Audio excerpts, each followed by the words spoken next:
All right, let's talk about day one of your full week gym plan. Chest and triceps. This is the big opener, the statement piece. Think of it like the first scene in an action movie.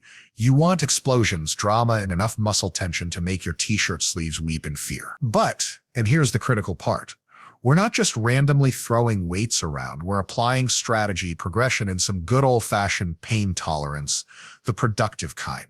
First up, chest. The goal here isn't just bench press until you look like you got hit by a truck full of dumbbells. No, the goal is controlled overload. Your pecs respond to tension, stretch, and progressive load over time. That means pressing movements, flat barbell bench, incline dumbbell press are going to be your bread and butter. And don't rush them. Control the weight down, feel that deep stretch, and then push like you're trying to shove a fridge uphill. 2 to 3 compound presses plus 1 or 2 isolation movements like cable flies to hit that peak contraction, and you're in business. Then we hit the triceps. If the chest is the showpiece, the triceps are the behind-the-scenes crew, making sure the presses actually happen. Strong triceps mean a stronger bench, bigger arms, and fewer excuses when your sleeves don't fit. We'll hit them with heavy compound work, close grip bench, or weighted dips, and then polish them off with extensions or pushdowns. Aim for that full lockout, nice and slow on the way down, because time under tension is where the magic happens. Here's the thing, this workout is not about going to failure on every set. It's about finding the sweet spot where the muscles are challenged, but you still have fuel in the tank for the next set and the next workout. We're building, you'll train hard, sure, but smart, so you can come back and do it again week after week with bigger lifts and bigger muscles. And remember, this is day one. If you blast yourself into oblivion now, you're going to crawl into day two looking like a zombie that got rejected from The Walking Dead. Pace yourself, eat enough protein, sleep like it's your job, and show up consistently. That's how you turn a workout into a physique upgrade. 1 progressive overload for chest. Use controlled, compound presses and isolation work to stimulate growth with both tension and stretch. All right, so let's unpack this whole progressive overload for chest thing like it's the most important fitness lesson of your week. Because, spoiler alert, it is. People hear progressive overload and think it's just a fancy way of saying lift more weight. Which, yes, sort of. But if that's all you take away, you're missing the point and probably heading straight for a nice shiny injury. Progressive overload isn't just pile on plates until the gym manager starts giving you side-eye. It's a methodical, structured way to make your muscles cry in the short term so they can adapt and grow in the long term. Here's the deal. Your chest muscles don't care about your ego, your Instagram followers, or the fact that you used to bench 3 plates back in high school. They respond to mechanical tension, the stretch they experience under load, and the gradual increase in that load over time. That's it. Your job is to give them that stimulus consistently and progressively without wrecking your form or your joints. Think of it like building a skyscraper. You lay 1 floor at a time, not just stack random beams until it collapses. So where do we start? Well, for chest, the bread and butter moves are presses. Flat barbell bench press is the king of all pressing movements.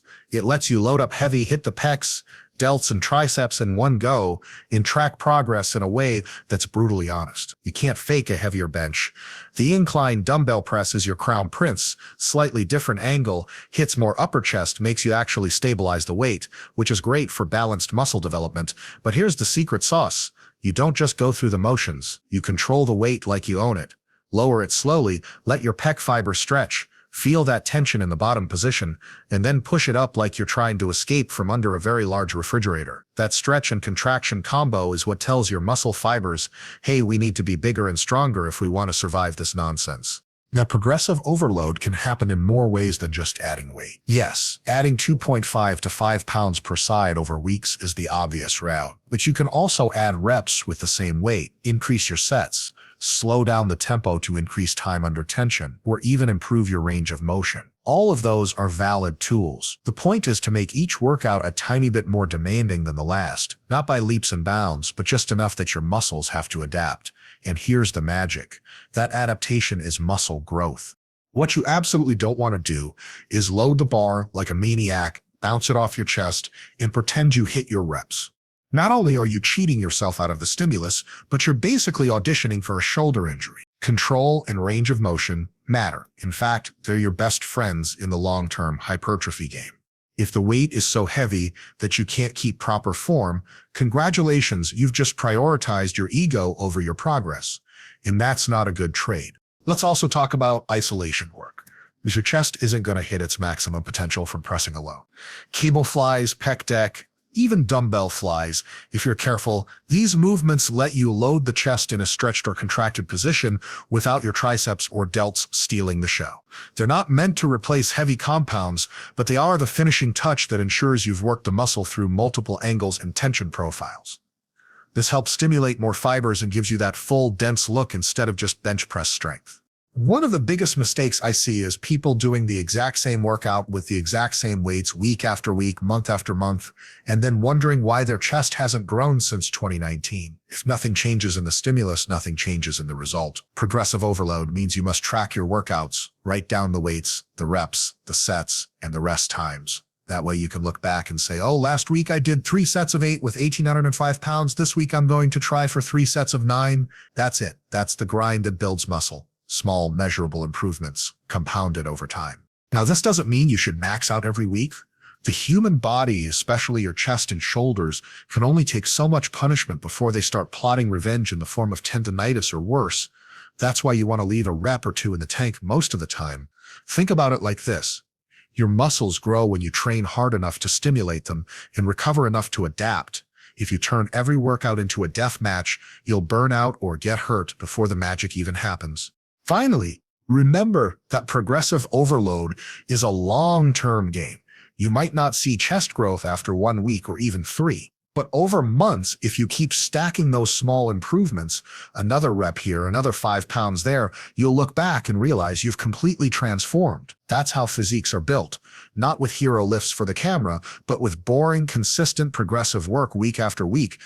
So yes, day 1 is about the chest, but more than that, it's about setting the tone. You're not here to work out. You're here to train, to progress, and to build something better than what you started with. You walk into the gym with a plan, you apply progressive overload intelligently, and you leave knowing you've moved the needle even just a little. Do that over and over. And the results aren't just possible, they're inevitable too. Triceps as strength support. Build stronger triceps through heavy compounds and focused extensions for pressing power and arm size. All right, let's talk about triceps, the unsung heroes of pressing strength, the muscle group that secretly makes your chest workouts better, and the one most people either undertrain or butcher completely. Look, if the chest is the flashy lead singer, the triceps are the rhythm section holding the whole song together. You can have all the pec strength in the world, but if your triceps are lagging, your bench press is going to stall, your lockout is going to be shaky, and your arms will never have that full, powerful look. Here's the truth. About 2/3 of your upper arm mass comes from your triceps, not your biceps. Read that again. So if your goal is big arms, ignoring triceps is like building a mansion but refusing to put in the main support beam. They're literally the power finishers in every pressing movement you do. Bench press, overhead press, dips, you name it. When you're pushing a heavy barbell off your chest and shoulders get you halfway, but it's your triceps that lock it out. That lockout strength is where a lot of lifters fail, and it's often because they've been forgetting to give triceps the love they deserve. So how do we fix that? The first step is understanding that triceps need both heavy compound work and focused isolation work. You can't just crank out some half-hearted cable pushdowns at the end of your workout and call it a day. They need progressive overload just like your chest does. That means you want at least 1 big, heavy triceps-focused press in your program each week. Close grip bench press is a phenomenal choice. It keeps the movement familiar but shifts more emphasis onto the triceps. Weighted dips are another monster builder, as long as you keep your elbows tucked and avoid turning them into a weird chest dip hybrid. Now, let's talk technique. For heavy compounds, like close grip bench, you don't want your hands so close they're touching. That just wrecks your wrists and elbows for no reason. Go slightly narrower than shoulder width, keep your elbows close to your body, and drive the bar up explosively while controlling it down. With weighted dips, lean slightly forward for chest emphasis, but if you want to bias triceps, stay more upright and lock those elbows out at the top. The lockout is crucial. That's where the triceps fully engage, and that's what carries over to your other pressing lifts. Then there's the isolation work, and this is where you really make the triceps grow. Skull crushers done with good form and a moderate weight are a classic for a reason. They stretch the long head of the triceps under load, which is huge for hypertrophy. Overhead extensions, whether with a dumbbell, barbell, or cable, are also amazing because they put the long head in a stretched position it doesn't get in regular pressing. Row pushdowns or straight bar pushdowns are your high rep finishers. These give you a massive pump, flood the muscle with blood, and hit the lateral head for that outer arm sweep that makes your arms look wide even when relaxed. One of the big mistakes people make is rushing through triceps. Work like it's an afterthought. Don't do that. Triceps respond beautifully to controlled tempo and full range of motion. If you're doing pushdowns and stopping short of lockout because I just want constant tension, bro, you're missing the point. The triceps' main job is elbow extension, so if you never fully extend, you're literally not training them through their full function. And on the flip side, if you're ego lifting on skull crushers and letting your elbows flare and your shoulders take over, you're just wasting time and setting up future elbow pain. Another thing, triceps recover faster than chest, so you can train them with a slightly higher frequency if needed. That might mean a couple of sets on a separate day in addition to your chest triceps day. But remember, recovery still matters. If you're doing 15 sets of triceps every time you walk into the gym, you're just creating a chronic ache in your elbows instead of actual growth. Keep the volume sensible. 8 to 12 hard sets per week for most people is a great starting point, split between compounds and isolations. Now, let's tie this back to pressing strength. When your triceps are strong, you stop failing mid-rep on the bench press because your lockout is no longer the weak link. Overhead pressing feels smoother. Even push-ups become easier because you're no longer gassing out at the top. And here's the bonus. Bigger triceps make your arms look way thicker even when your biceps aren't flexed. That horseshoe shape everyone talks about, that's triceps definition and mass. The final thing I'll say is this. Triceps training is one of those areas where consistency and form pay off massively over time. You're not going to double your tricep size in 2 weeks, but if you keep adding a rep here, a small plate there, and refining your technique, 6 months down the line, you'll have arms that not only look stronger, but actually are stronger. And that strength will translate into better performance across the board, chest day, shoulder day, even back day when you're locking out heavy rows. So, on day 1, when you're done smashing your chest, don't treat triceps like an optional extra. Treat them like the critical finishing touch that completes the workout and sets you up for long-term gains. Because the truth is, a big bench is built on big triceps, and big arms are built on them too. Train them like they matter, because they absolutely do. 3. Train hard, not to destruction. Avoid total failure. Aim for sustainable intensity to allow recovery and long-term progression. Here's the thing, a lot of people get wrong about training hard. They confuse it with training recklessly. There's this idea floating around that if you're not crawling out of the gym, seeing stars, and unable to lift your arms to shampoo your hair the next day, you didn't go hard enough. That's not training, that's self-sabotage disguised as dedication. The goal is to train at an intensity that stimulates muscle growth, not annihilates your ability to train again for the rest of the week. That's why we say train hard, but not to destruction. It's about hitting the sweet spot, the point where the muscles get the signal to grow, but you're not trashing your joints, nervous system, and recovery ability in the process. Think about it like this. Your muscles are like employees. If you give them enough challenging work, they'll adapt and get better at their job. If you bury them in 20-hour workdays without breaks, they'll quit. In the gym world, quit means injury, overtraining, or burnout. That's why going to complete failure on every set, every workout is a rookie mistake. Sure, it feels hardcore in the moment, but over time, it actually slows your progress because you can't recover well enough to train productively the next time. When we talk about training hard, what we really mean is working close enough to failure that the last couple of reps in a set are genuinely difficult, but not so close that your form falls apart or your bar speed slows to a glacial crawl. In practical terms, that's usually 1 to 2 reps shy of failure for most sets. This is known as RIR, reps in reserve. And yes, it's a real thing. Training with 1 or 2 RIR means you're pushing yourself, but still leaving the tank half full so you can hit that muscle again later in the week with similar quality.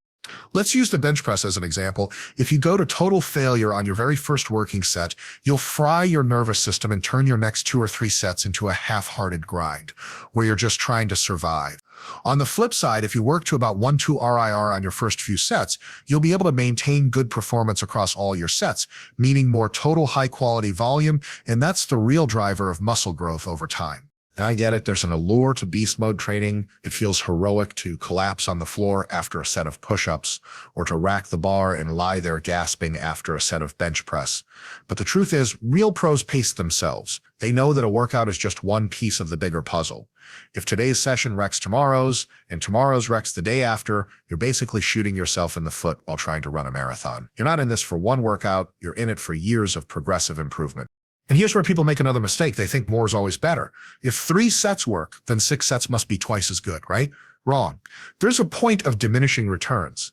And if you push past it, you're no longer adding stimulus. You're just adding fatigue. Your body grows during recovery, not during the actual workout.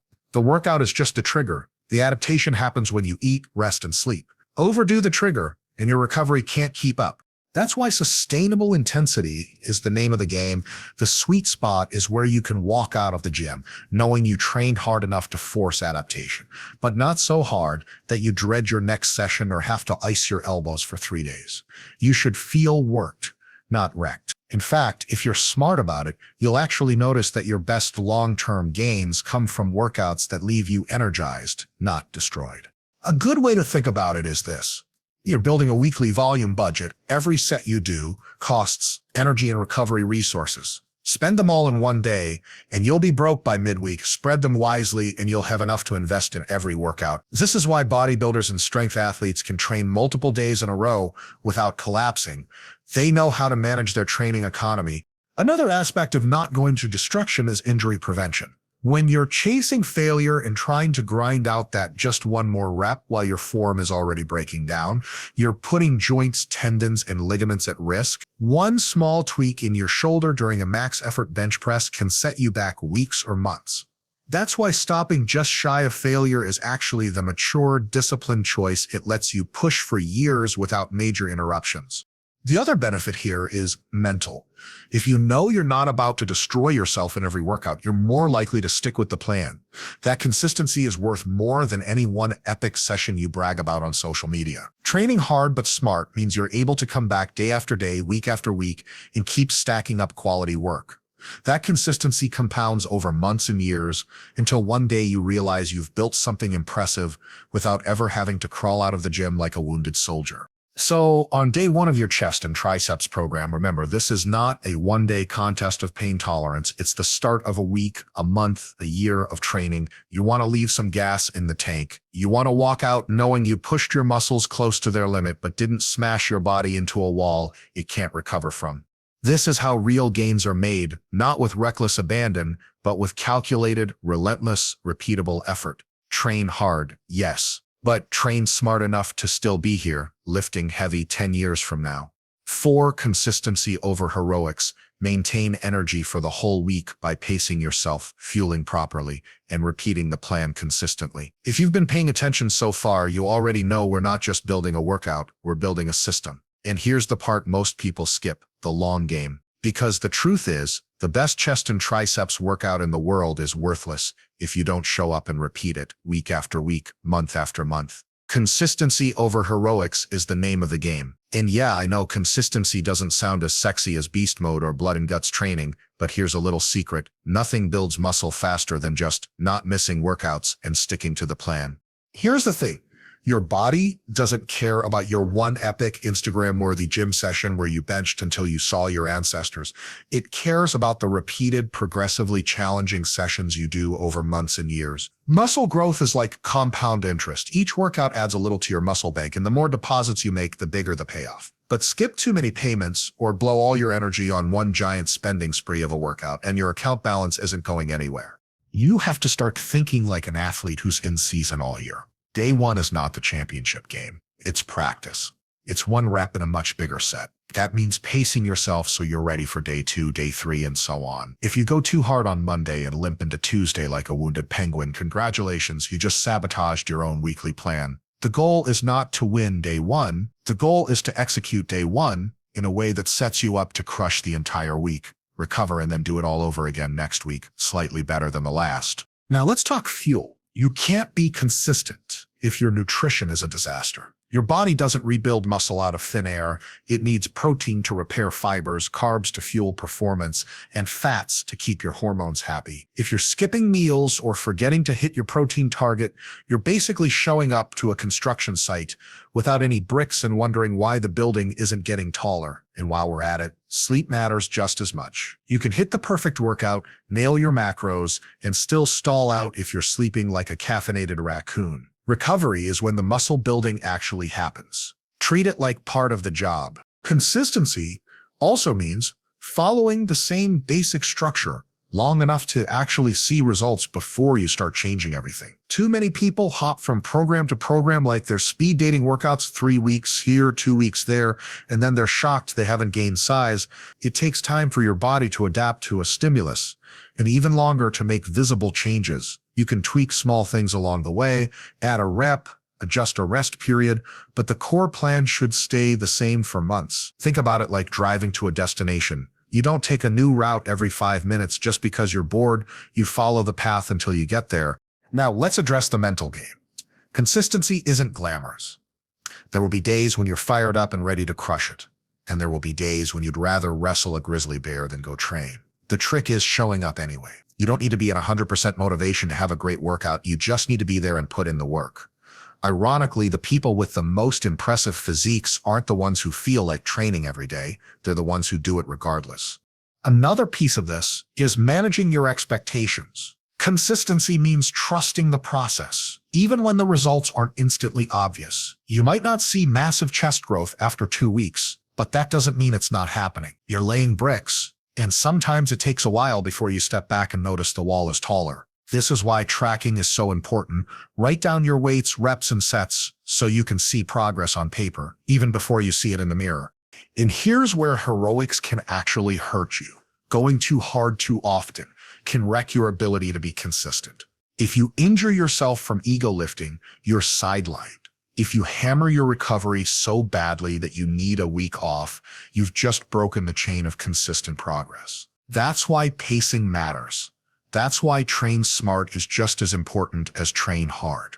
The funny thing is, once you commit to consistency, it actually gets easier. The gym stops being this huge mental hurdle and just becomes part of your routine. Like brushing your teeth or drinking your morning coffee. You don't debate whether you feel like it, you just do. And every session you complete adds another link to the chain.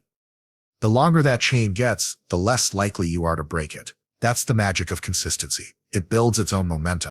So when you walk into the gym on day 1 of your chest and triceps plan, remember this: you're not just training for today. You're training for next week, next month, and next year.